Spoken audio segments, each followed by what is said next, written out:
दुनिया को लाहक 5 बड़े खतरात की फहरिस्त में पानी का बहरान भी शामिल है। बदकिस्मती से पाकिस्तान का शुमार उन ममालिक में किया जाता है जो सबसे ज्यादा पानी के मसाइल से मुतासर हैं।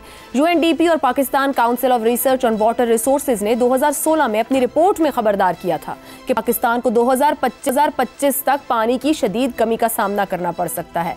9 साल कबल रिपोर्ट में जो खदशात बताए गए थे आज वो अमली तौर पर हमारे सामने हैं। रवां साल मौसम सरमा में मामूल से 40% कम बारिशों के बायस मुल्क के बेशतर इलाकों में पानी का बहरान शिद्दत इख्तियार कर गया है। MD वासा के मुताबिक मुल्क भर से पानी के बहरान की शिकायत आ रही हैं।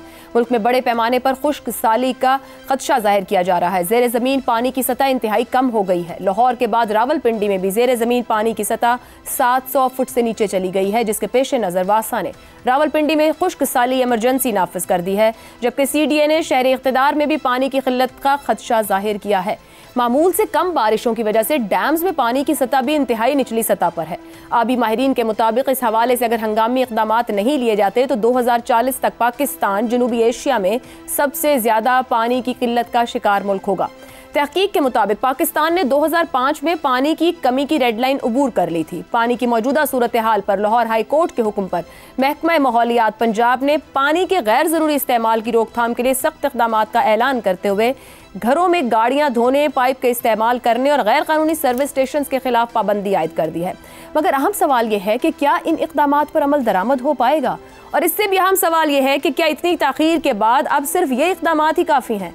गुज़िश्ता 20 साल से मुख्तलिफ कौमी और आलमी इदारे अपनी रिपोर्ट्स में पाकिस्तान को पानी की कमी के खदशात से आगाह कर रहे हैं, मगर अहम सवाल यह है कि हम खदशात को वक्त पर संजीदगी से ही नहीं लेते। दुनिया भर में वाटर मैनेजमेंट प्लान्स बनाए जाते हैं, रिसर्चेस होती हैं, मगर हमारे यहाँ पानी जैसे बुनियादी मसाइल को भी सियासत की नज़र कर दिया जाता है। सवाल यह है कि अब प्लान और क्या होगा, कौन करेगा, कब करेगा, कैसे करेगा, ये अब भी हमारी तरजीहात में है या नहीं, इसी पर गुफ्तगू करेंगे। सवाल इस तरह से, मुल्क के बेशतर इलाकों में पानी का बहरान, पंजाब में सख्त इक़दामात, रावलपिंडी में एमरजेंसी नाफिज, खुश्क साली का खदशा, क्या हुकूमत के पास कोई ठोस हल मौजूद है? हसन निसार साहब, कोई हमारी तरजीह है, कोई प्लानिंग, कोई पॉलिसी होती है? हमने देखा कि कुदरती गैस यानी सुई गैस का भी किस तरीके से इस्तेमाल किया गया कि आज चूल्हे जलने से या जलाने से लोग बैठे हैं। अब पानी हमें वहाँ ले आया है, बड़े शहरों में कराची, लाहौर, इस्लामाबाद तो खरीद तक मामला पहुँच गया है। कोई प्लान है, कोई ठोस हल होगा हमारे पास? आशा, आपने मेरा ख्याल है इस पिछले गुज़श्ता चंद सालों में इतना हम सवाल किसी ने नहीं उठाया। बहुत खौफनाक है, बहुत ख़तरनाक सवाल है और बहुत अहम सवाल है। देखें, मुझे पानी से एक बात याद आई, इजाफी है, लेकिन पिछले सवाल से इसका ताल्लुक इसका भी है।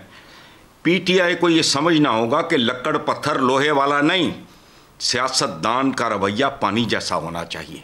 कभी बर्फ, कभी भाप, कभी चश्मा, कभी झरना, ऊपर को जा रहा है, आबशार नीचे आ रही है। बहरहाल अब बराह रास्त आपके सवाल की तरफ मैं आता हूँ। ये PTI का अगर ये बात नहीं समझती तो इनके लिए ये बोसा मर्ग साबित होगा।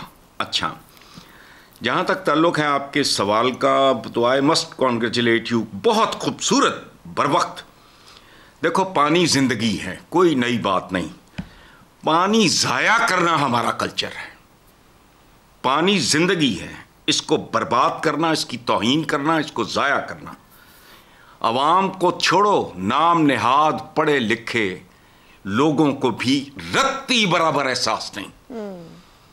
मेरे यहाँ 2-3 झगड़े हो चुके हैं। मैंने कहा ऐसी तैसी तुम्हारी। टेरेस पे अच्छा खासा मुतमव्वल खाता पीता पढ़ा लिखा आदमी खड़ा है, नीचे ड्राइवर डंगरों की तरह पानी जाया कर रहा है, पाइप फेंक रहा है और उसके बाद गाड़ी खुश कर रहा है पानी। ये रवैया है। मैं खुद जानवरों की तरह ये काम करता रहा हूँ। चंद साल पहले तक एक प्रोग्राम देखा, उसमें कहा कि लोग ये सोच के वो टूटी खुली छोड़ देते हैं कि शेव करने में तो 5 मिनट ही लगने हैं।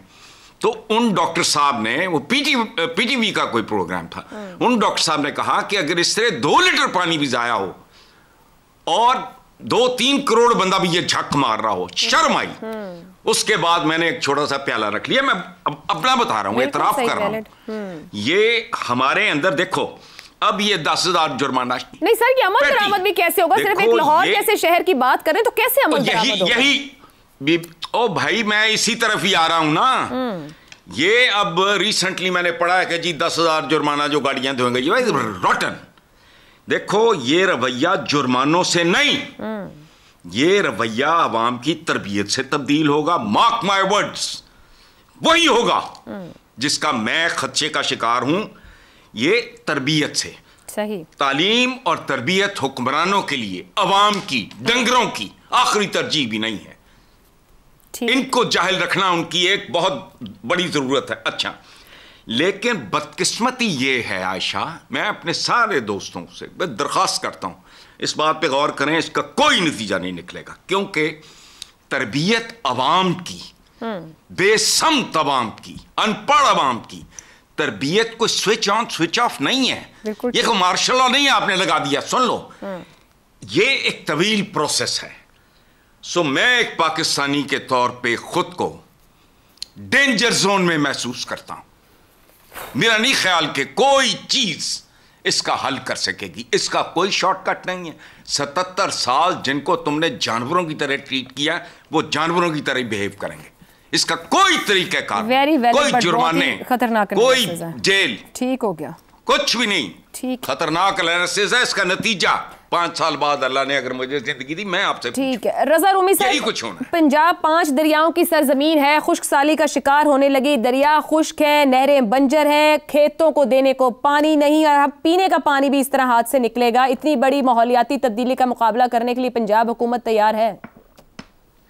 आयशा, देखिए, पंजाब हुकूमत या कोई भी सूबाई हुकूमत हकीकत तो यह कि तैयार नहीं है। उसकी वजह ये कि आपने खुद जिक्र किया, ये रिपोर्ट आज से तकरीबन 9-10 साल पहले ये रिपोर्ट आई थी और यही एक अलार्मी किस्म खबर दी गई थी। लेकिन उसके अलावा बहुत से शवाहिद मौजूद है। माहौलियाती तब्दीली आलमी सतह के ऊपर और जनूबी एशिया में एक हकीकत बन चुकी है। उसमें या तो जो मौसम जो है वो उनका पैटर्न जो है वो बिल्कुल ही इरेक्टिक हो जाता है और एक्सट्रीम हो जाता है। या तो बिल्कुल खुश्क साली होती है या फिर सैलाब आ जाते हैं, और वो जो एक वेदर पैटर्न्स हैं वो बदल रहे हैं आलमी तौर के ऊपर। पाकिस्तान दुनिया में उन ममालिक में शामिल है जो कि सबसे ज्यादा वल्नरेबल है क्लाइमेट चेंज या माहौलियाती तब्दीली के। और इसी वजह से ये जो पानी की खुशहाली का मसला है, इस्लामाबाद और रावलपिंडी में बारिश जो है वो बिल्कुल नहीं हुई काफी अरसे से, और बहुत से माहिरीन ये इसको क्लाइमेट चेंज से ही जोड़ते हैं। लेकिन उसके साथ साथ जो कुछ माहौलियाती सतह पे हो रहा है आलमी तौर के ऊपर, हमने भी कोई कसर नहीं छोड़ी। जिस तरीके से अर्बन मिसमैनेजमेंट रावलपिंडी और इस्लामाबाद में आपने देखा है कि जगह जगह हाउसिंग सोसाइटीज, और उनका सोचा नहीं जाता कि उनकी पानी कैसी होगी। ये ड्रिलिंग और ये बोरिंग जो होती है जिससे कि अब पानी निकाला जाता है ज़ेरे जमीन, वो मैं आज ही आदादोशुमार पढ़ा था कि वो उनमें इतना खतरनाक किस्म का इजाफा हो चुका है कि पहले जो चीज आपको कुछ फीट नीचे मिलती थी, अब वो 1990 में जो है वो 100 फीट नीचे पानी मिलता था। आज है तकरीबन 25-30 साल के बाद 700 फीट नीचे जाकर ज़ेरे जमीन पानी निकालना पड़ता है। इसका ये मतलब है कि हमने खुद भी अपने हाथों से तबाही कर रहे हैं। और मुझे नहीं लगता कि पंजाब गवर्नमेंट का, देखिए इसमें आखिरी बात है, जब तक मकामी हुकूमतें नहीं होंगी इन मामलात को हैंडल करने के लिए, हम इसका सामना नहीं कर सकते। दुरुस्त हो गया जी। ब्रेक पे जाने से पहले ये आपको बता दें कि मशरूबात साज कंपनियों ने 5 साल में सिर्फ लाहौर से 2.5 अरब गैलन पानी निकाला है। कोई पूछ नहीं, कुछ पता नहीं, नुकसान अवाम का।